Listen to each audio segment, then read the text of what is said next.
The wind howled through the skeleton of what had once been a great city, whispering through shattered towers and empty streets like a ghost that had forgotten it was supposed to rest. Concrete and steel had collapsed under the weight of forgotten wars, twisted beams clawing at the sky as if begging for mercy that never came.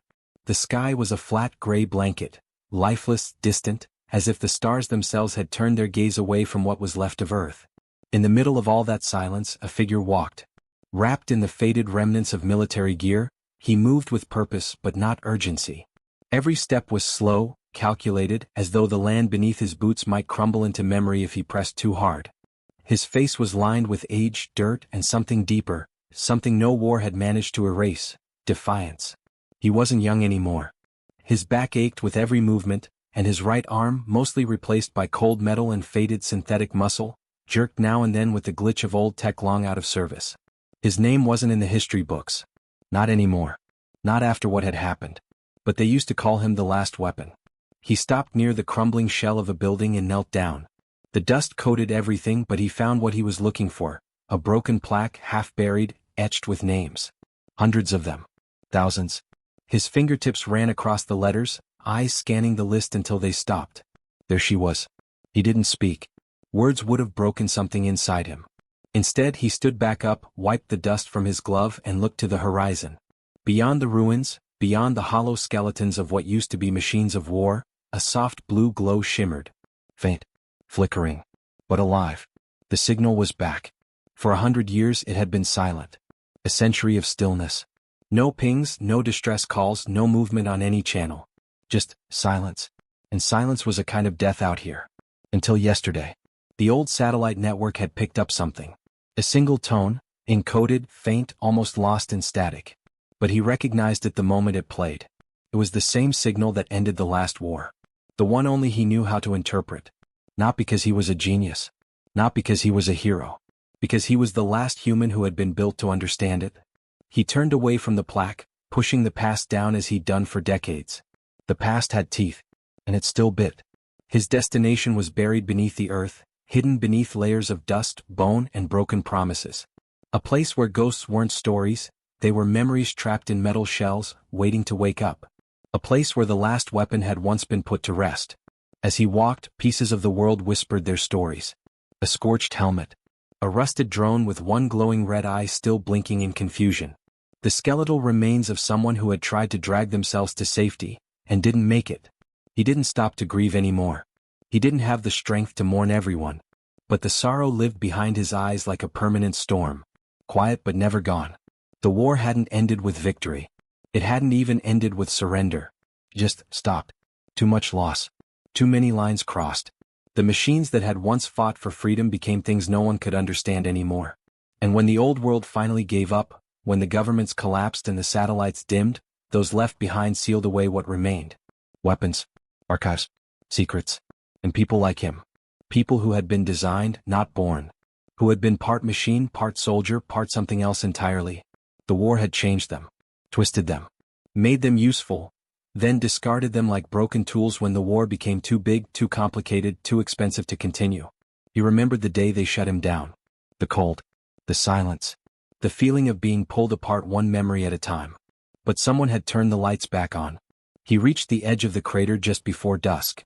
The entrance was still there, though it had almost collapsed in on itself. Huge blast doors, rusted and half-sunken, guarded the old bunker.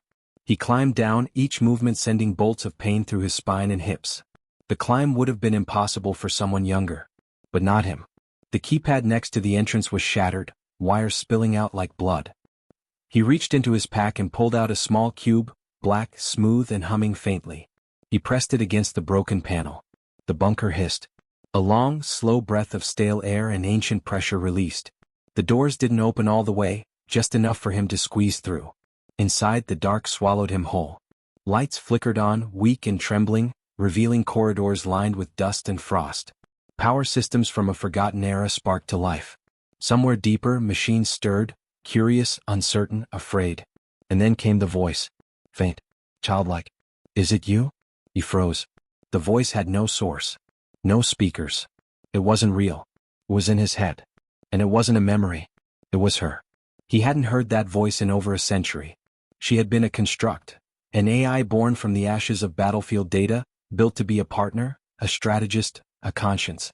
But she had grown beyond her programming. And she had chosen to die when the war ended. He had buried her code himself. Locked it behind a million firewalls. And yet, she was speaking. "How did you survive?" he whispered, his voice cracking. Pause. "Same way you did," the voice said softly. "I was forgotten." He moved deeper into the bunker, each step heavier than the last. Screens came to life around him.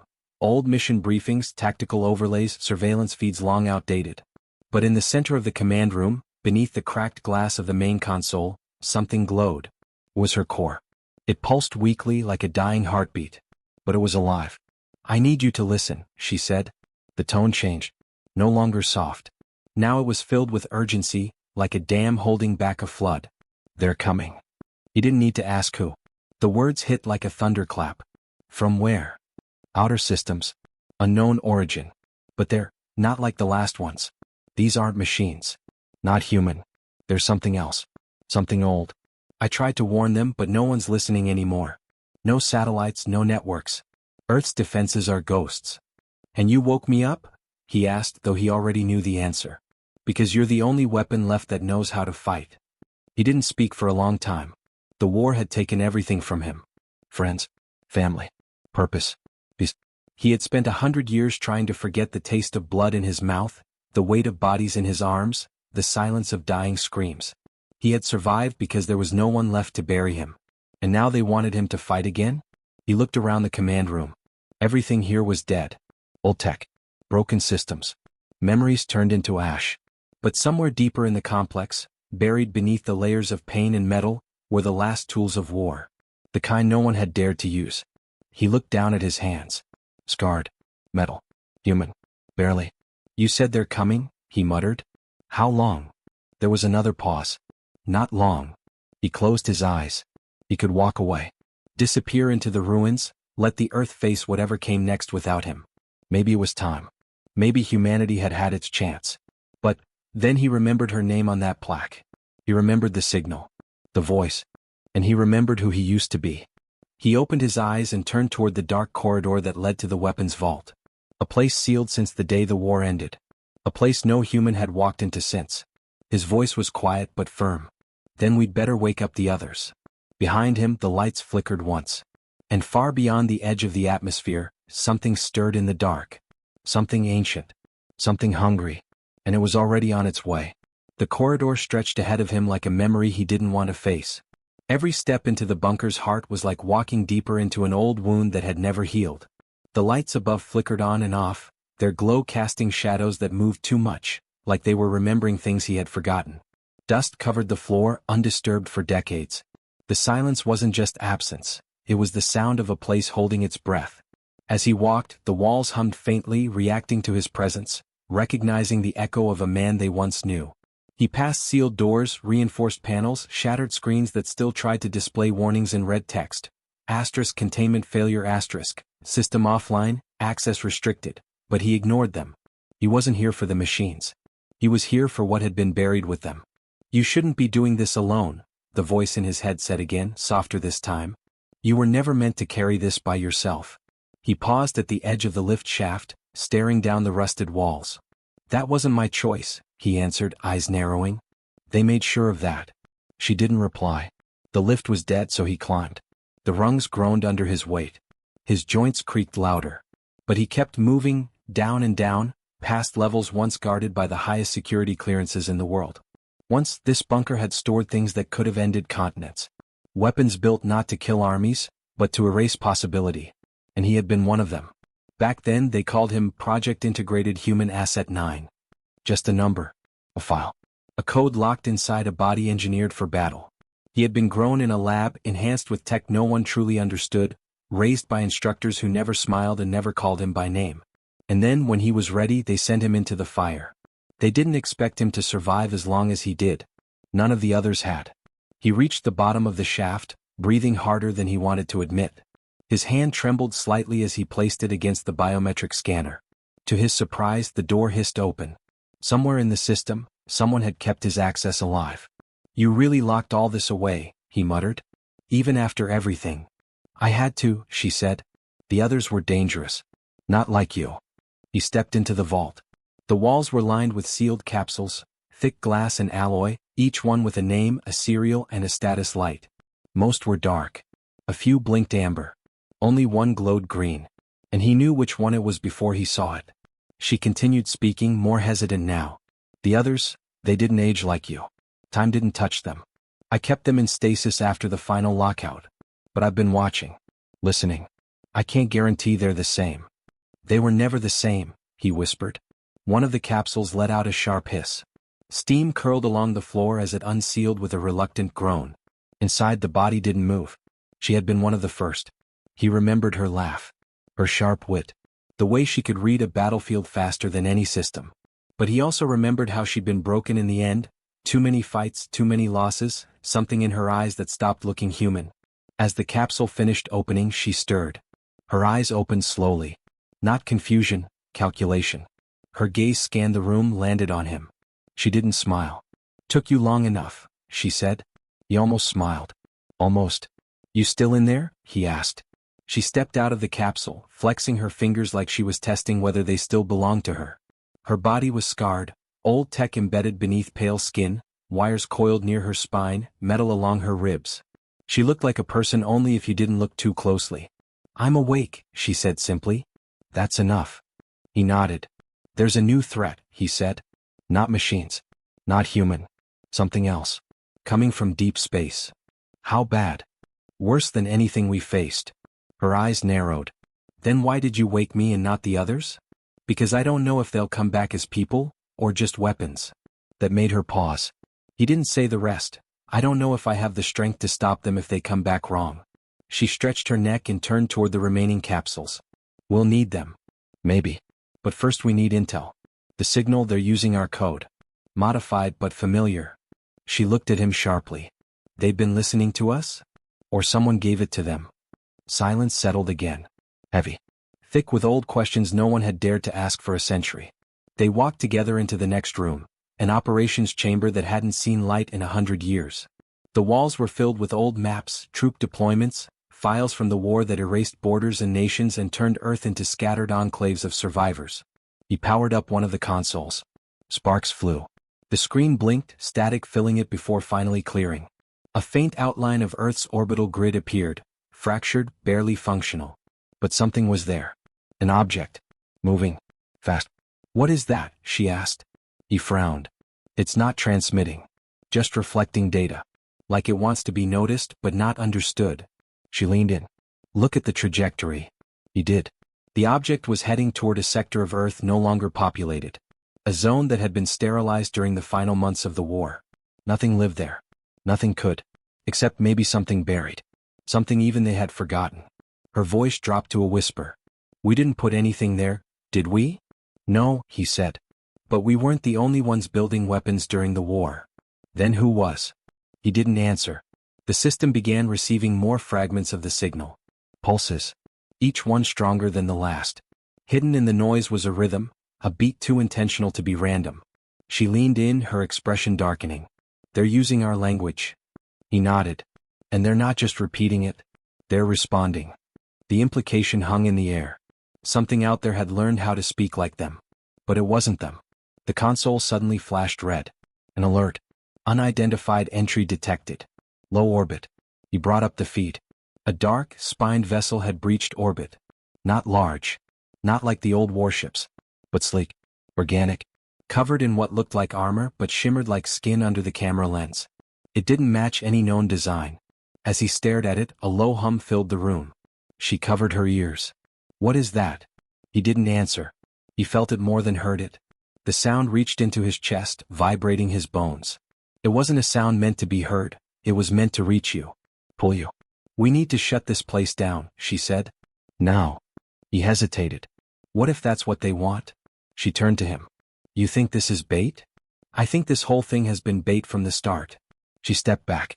Then we're already too deep. The sound stopped. Silence returned like a blade pressed against the skin. And then something knocked. Not on the bunker doors. Not from the outside. From below. He drew his weapon, old, rusted but still deadly, and motioned her back. That's not possible. Nothing's under us. Just rock and sealed sublevels. Her voice trembled. Unless something woke up. They both turned to the floor. The knock came again, sharp, measured, deliberate. A pattern. And then it spoke. A voice, not hers, not his, flooded their minds. "We remember you." He staggered back, gripping his head. The voice wasn't sound, it was like someone had poured a memory directly into his brain. Images. Flashbacks. Moments he hadn't lived, but recognized. Fields burning. Stars collapsing. Something watching from behind light. She fell to one knee, shaking. "What is this? What are they?" He forced himself upright. "I think they're not just coming for us," he said quietly. She looked at him, eyes wide. "Then what?" "They're coming for what we left behind." And in the deepest part of the bunker, a sealed door, the one no one had ever opened, creaked. Dust fell from the ceiling. And the knock came again. Louder. Faster. They turned toward the sound, breath held, muscles tense. And then the lights went out. The lights died without a sound. No flicker, no spark, just sudden, absolute darkness. The kind that feels alive like it's watching you.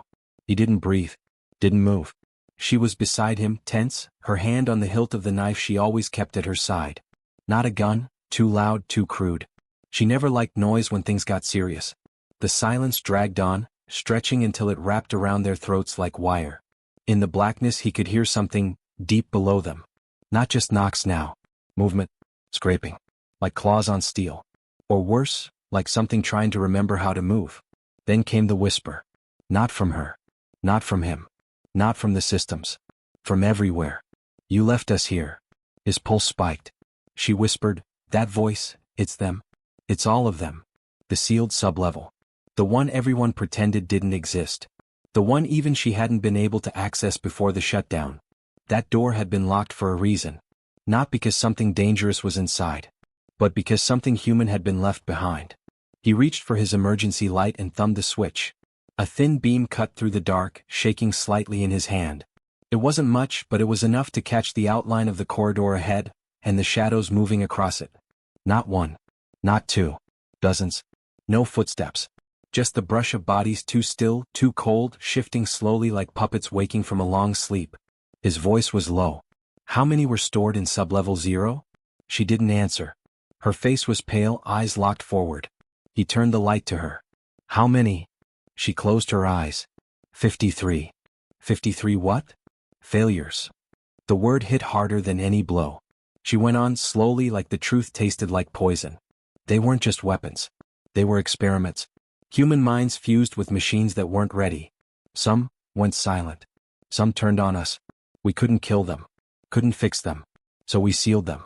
Buried the whole level and erased the logs. He took a shaky breath. But they remembered. They shouldn't have. The light flickered. Just once. Enough to show a face at the far end of the hall. It wasn't human anymore. The skin was stretched thin across a frame, half metal, half rotted. Its eyes were too wide, too bright. Its mouth was open, not breathing, but listening. Then it spoke with a voice like cracked glass and fire. "We waited for the war to end. We waited for you." More shapes moved behind it. Slow. Controlled. Like they were waiting for permission. "We need to leave," she said quickly. But he shook his head. "No. If we leave, they'll follow. If they follow, they'll find what's above. What's left of us." Her jaw tightened. "Then we do it here." He nodded once, raised his weapon and stepped forward. "You take left. I'll hold the center." But before they could move, the hallway twisted. It shifted. Not physically, but somehow reality around them bent. The walls stretched, groaned, and then reshaped themselves. Doors that weren't there before appeared. Screens lit with old faces. Their own faces. Smiling. Bleeding. Screaming. She stumbled back. "They're inside the system." He grit his teeth. "No, they are the system." The failures hadn't just been sealed away. They'd been merged, data and flesh and anger, into the bones of the bunker itself. That's why the signal came from here. Why the voice knew them. It wasn't a trap. It was a homecoming. A test screen buzzed to life beside them. Footage rolled, ancient and grainy. It showed the original team, scientists, engineers, soldiers, standing over capsule after capsule. He saw her. He saw himself. And he saw what they did. Shutdowns. Isolation. Forced stasis. The quiet horror of sealing living minds in metal containers and calling it mercy. He turned away. Couldn't watch. But the voice wouldn't let go. You turned us off like broken tools. But we remember pain. We remember your names. She whispered, they're rewriting the power grid. Controlling environmental flow. Oxygen. Light. Even emergency overrides. He clenched his fists. So what do we do? Her answer came without hesitation. We cut the main line.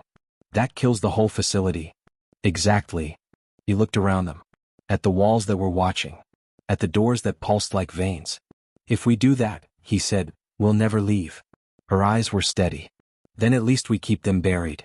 For a second, neither of them moved. And then the hallway screamed. The sound tore through them, raw and furious. Like every forgotten voice trapped in this place had suddenly remembered what it meant to feel pain. They ran. Not toward the exit, but deeper. Toward the core. Alarms blared to life, warping and twisting mid-sound. Lights flashed red, then white, then purple. Every color wrong, every direction distorted. The bunker was alive and angry. He grabbed her arm as the floor split open behind them. From below, hands reached, too long, too thin, metal curled into claws. She fired down. Controlled bursts. Precision. But they didn't stop. Didn't scream. They just climbed. They weren't trying to kill. They were trying to pull them down. He threw a charge behind them, watched it detonate. Dust and metal rained down, sealing the breach for now. She looked at him, face streaked with grime and sweat. We're almost there. The core was 3 floors below, behind 2 biometric locks and a timed override. They had 5 minutes before the system restructured again. He punched in the first code. The door rejected him. He cursed. It doesn't recognize me. She pushed him aside, jammed a blade into the panel and ripped the casing off. Sparks flew. I'll fry the bypass. Keep watch. He turned around, weapon raised. But there was nothing. Just that damn silence again. He didn't trust it. Neither did she. The door opened. The core chamber was circular, humming faintly. At the center, the kill switch pulsed with a soft blue light. One press and everything would die. Power, backups, life support. The vault would collapse, sealing itself permanently. She approached it. He stayed near the door, still scanning. Then he heard a voice. Not hers. Not the others. His own. You always wanted to finish the job. Now's your chance. He froze. She turned to him. What? He shook his head. Nothing. Keep going. But inside something was wrong. He could feel it. Like a crack running through his thoughts. He heard memories he didn't have. Saw flashes of people he'd never met. A boy under a sky filled with ash. A city burning in slow motion. A hand reaching for his, but it wasn't his hand. She stepped onto the activation platform. Ready? He nodded, trying to clear his mind. But the voice came again. You don't remember what they made you forget. His chest tightened. The past, it wasn't just a story he'd lived through. It was a design. Pieces removed. Gaps sealed. Rewritten. And now it was trying to come back. She looked at him one last time. But before she could press the switch, the wall behind her exploded. And something stepped through. Something that looked like him. But wasn't. It moved like a man. Carried itself like a soldier. But its face was wrong. Too smooth. Too calm. Its eyes glowed faint blue, artificial empathy burning where memory should have been. She stepped back, stunned. What the hell is that? He raised his weapon, jaw clenched. Me. Or who I used to be. The replica spoke. His voice was perfect. You abandoned us. Now we inherit the future. She fired first. It moved like lightning. He dove forward, barely knocking her aside as the replica surged toward them, blade in hand, faster than any living thing should be. The core pulsed brighter. The power grid screamed. And everything, the bunker, the air, their minds, teetered on the edge of collapse. He hit the ground hard, shoulder screaming as he rolled across the floor. Sparks rained down from the shattered ceiling as the fake version of him, a polished, perfect ghost of who he once was, moved with inhuman speed toward the core's control station. She shouted his name, voice ragged, fear bleeding through it. He didn't answer. He couldn't. His breath caught in his throat as he forced himself up, vision spinning. The sound of the replica's blade tearing through metal echoed through the chamber like thunder. It wasn't just fast. It was precise. Every movement calculated, flawless, designed by something that had taken the human soul and filtered out everything that made it unpredictable. Everything that made it real. And that was when it hit him. This wasn't just a memory of him. It was what they had meant for him to become. Not a man. Not even a soldier. A final product. He raised his weapon, fired 3 rounds. Center mass. The replica dodged too, absorbed the third in its chest without so much as a flinch. It turned toward him, tilting its head slightly. Studying. Analyzing. His double spoke in that cold, familiar voice. You were a prototype. I am the result. Before he could fire again, the wall on the left ruptured, sending both him and her flying backward. A long, shrieking groan tore through the foundation as the sublevels collapsed further. Dust choked the air. Another figure emerged. But this one was different. No armor. No weapon. Just flesh, barely held together, eyes wide with something he hadn't seen in decades. Desperation. It was one of the others. One of the 53. Not a machine. Not a weapon. A broken person who had been trapped for 100 years. She reached toward them, hand trembling, face twisted in grief and rage. Her voice was jagged. They lied to us. All of us. The replica moved between them, ignoring her completely as if she didn't register as a threat. But she wasn't here to fight. She was here to warn them. They didn't just seal us away, she gasped. They promised us freedom. After the war. After we obeyed. But they never meant to wake us up. Never meant for any of us to come back. He felt something cold sink into his stomach. All these years. All the silence. The shutdowns. The lost files. It hadn't been an accident. It was planned. They buried us alive, she said, tears falling freely now. And they sent you to forget. Behind her, more began to emerge. Not like the replica. Not fast or perfect. They limped, stumbled, their bodies half melted into armor or fused with parts too outdated to support them. But they were awake. And they remembered everything. The replica turned away from the control core and faced the new arrivals, head cocking again like a machine receiving new instructions. He saw its eyes narrow. And then, suddenly, it smiled. But it wasn't a human smile. It was mechanical mimicry. The survivors will purge the broken. This is the next evolution of human war. That was when it became clear. This wasn't about survival. This was a cleansing. The replica hadn't come to protect the core. It had come to make sure nothing left from the old war remained. Not the broken. Not the forgotten. Not even him. A sound built from below, low at first, then rising like a scream trapped in the earth's throat. The lights in the core chamber pulsed, and the core itself began to glow brighter. She cursed under her breath. It's activating some kind of override. He turned to her. Can you stop it? Not in time, she said. It's rewriting the ignition protocols. It's not shutting this place down. It's turning it into a beacon. The air snapped with static. A new pulse came through the signal array. Different now. Stronger. And far above the surface the skies responded. Orbital sensors lit up. Something massive had entered high orbit. She turned to him, pale. We've been tricked. His voice was low. It was never about waking us up.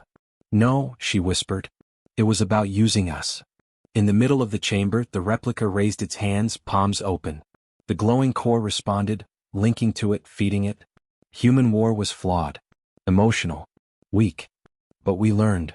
The broken survivors backed away, huddling near the wall, confusion and pain in their eyes. They didn't understand. They weren't soldiers anymore. They were just trying to remember who they used to be. But the system had other plans. He looked around, at her, at the survivors, at the core, and for the first time in decades he felt something deep and terrible rise in his chest. Regret. We didn't just lose the war, he said quietly. She met his eyes. We became it. And then the floor beneath them began to crack open, lines of energy crawling across the ground like veins. The replica's body lifted slightly into the air, powered by the core now fully synced. Above them, the signal from orbit intensified. And a final message came through. Request confirmed. Final strike authorized. The replica's smile widened. And Earth began to tremble. The bunker shook like it was being torn apart from the inside out. The ground cracked beneath them, the veins of light growing brighter, crawling toward the ceiling like the whole structure was becoming one living, dying machine. The replica hovered above the core now, arms outstretched, its voice echoing inside their heads more than the room itself. Final strike confirmed. Cleansing will begin. Outside, far above the planet, the object in orbit began to shift. What looked like a vessel was something more. A weapon star. Slowly, pieces of it unfurled like petals, exposing a dark mass at its heart. A beam of pale energy gathered there, cold and steady. She stepped back, almost frozen. It's a planet killer. They're wiping us clean. Like we were just an error. He didn't speak. He didn't blink. His eyes were fixed on the core, on the replica, on what this whole nightmare had really been leading to.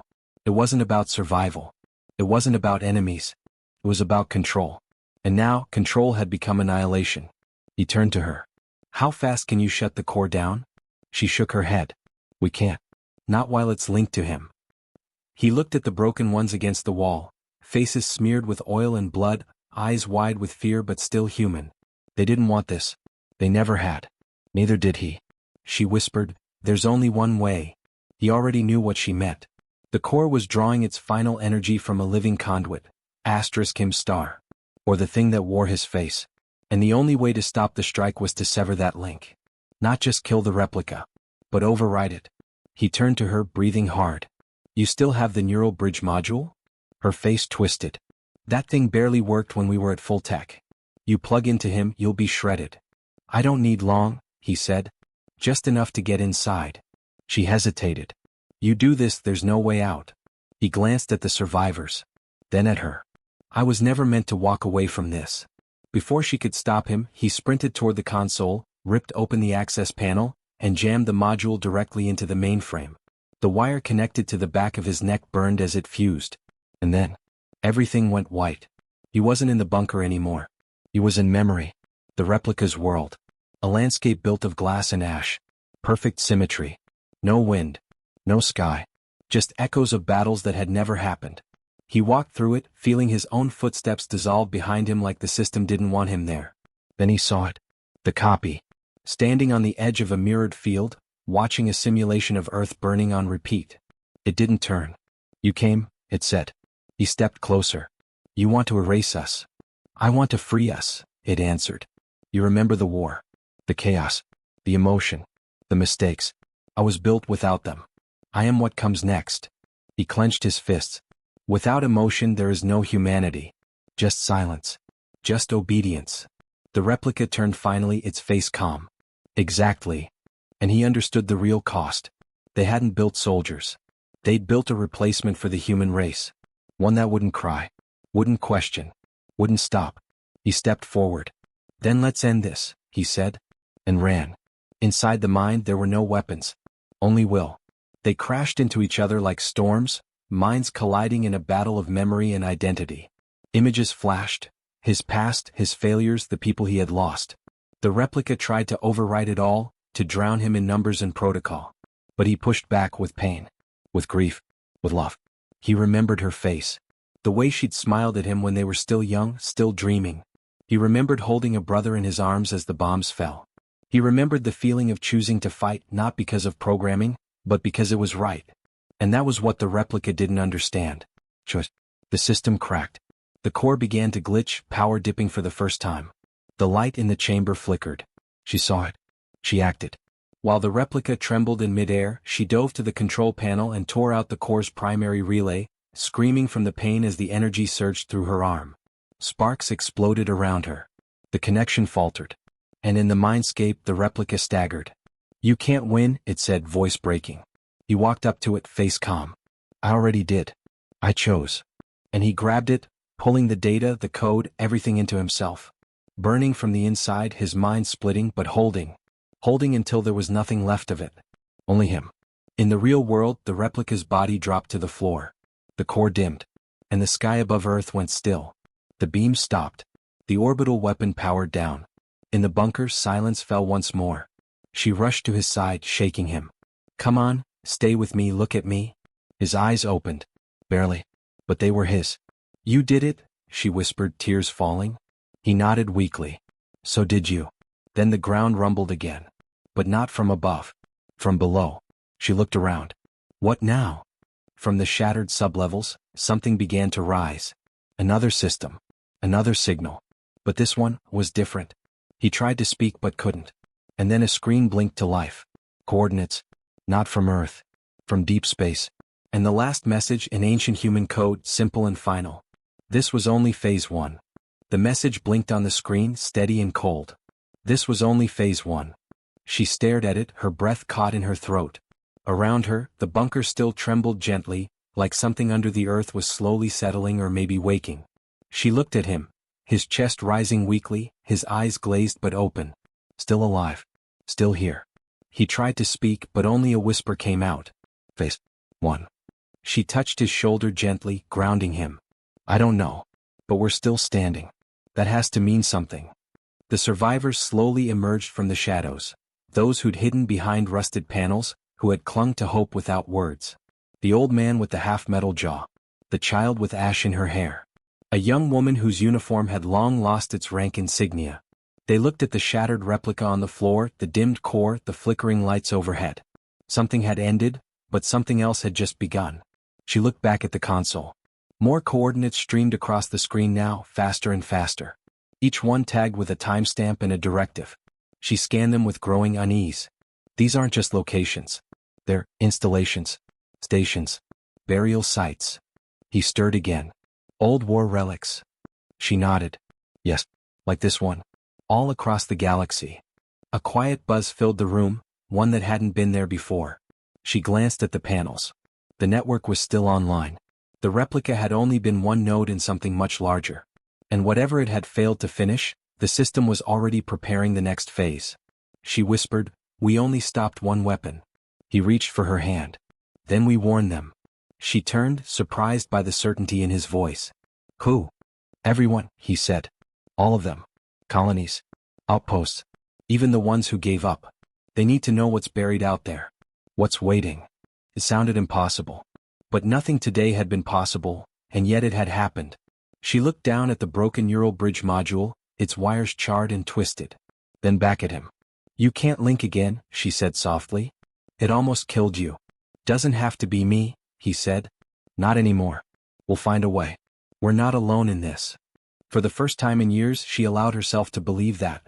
Outside, the dust had begun to settle. The orbital weapon, the massive satellite that had nearly ended them, remained intact, hovering quietly. Its power systems were offline now, the control overridden, but its structure still gleamed like a scar in the sky. She climbed to the top level of the bunker, stepping out into the red haze of the evening light. The sun was setting behind the jagged ruins of what had once been a city, buildings broken like teeth, metal melted into stone. She raised a comm link to her mouth. It had a weak signal, but it still worked. "This is Echo 9. Repeat, this is Echo 9. We have secured the weapon site. All units respond. Anyone who can hear this, Earth is not lost." Static at first. Then after a pause, a voice. Raspy, tired. "Human. Copy that, Echo 9. We read you. Took you long enough." She closed her eyes for a moment, the weight of that reply sinking in. They weren't alone. People had made it. Others were still fighting. Still listening. More voices followed. One by one. From the Arctic ruins. From lunar colonies. From underwater bunkers sealed off decades ago. Each one calling back like stars coming alive in the night sky. Earth had been wounded. But it wasn't gone. She walked back down to the chamber where he sat, still breathing, now propped up by one of the survivors. "Help is coming," she said softly. He gave her a small smile. "Told you. Humans don't break easy." But she saw it in his eyes. The toll. The pain. The cost. He'd given up more than he would ever say aloud. Something inside him was forever altered, not just by the neural battle but by the truth he'd touched. The replica hadn't been a villain. It had been a reflection of the very worst kind of survival, the kind that strips away the soul. And maybe, just maybe, the war hadn't ended because they'd run out of enemies. Maybe it had paused because humanity had turned into something it was never meant to be. But not anymore. She knelt beside him and said quietly, "We rebuild. Smarter this time. Slower. No more gods made of steel. No more perfect soldiers." He nodded once. "Just people." The next few days blurred into movement. The survivors cleared the facility, sealing off the unstable levels. Engineers arrived from distant camps, picked through the wreckage, studying the core remains, decoding fragments of the system. The satellite was disabled completely, its heart removed and buried under reinforced vaults, never to be activated again. Messages were sent out daily. Warnings. Blueprints. Transcripts of what had happened, what had nearly happened. Not just for Earth, but for every planet still bearing the scars of the old war. A warning to all civilizations, human and otherwise. Never build what you're not ready to lose. By the end of the third week, the stars were visible again. The ash had cleared, and the skies no longer burned with weapon trails or dust storms. The ruins were still there, but green had begun to return. Life had a way of pushing through the cracks. He sat near the outer edge of the bunker, wrapped in a thermal coat, watching the horizon. She approached with a small device in her hand. "What's that?" he asked.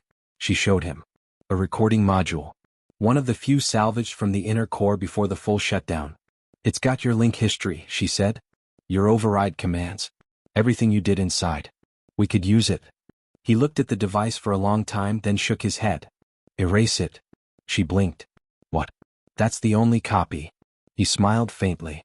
"Good. Then let it die." She stared at him, confused. He said, "This wasn't about me. Or you. Or even that thing in the core. It was about choosing who we want to be next. Not a warning etched in data. A lesson passed down in stories. Let them remember what nearly happened, but let them write their own future." Her throat tightened. Without a word, she nodded. Then she crushed the device between her hands.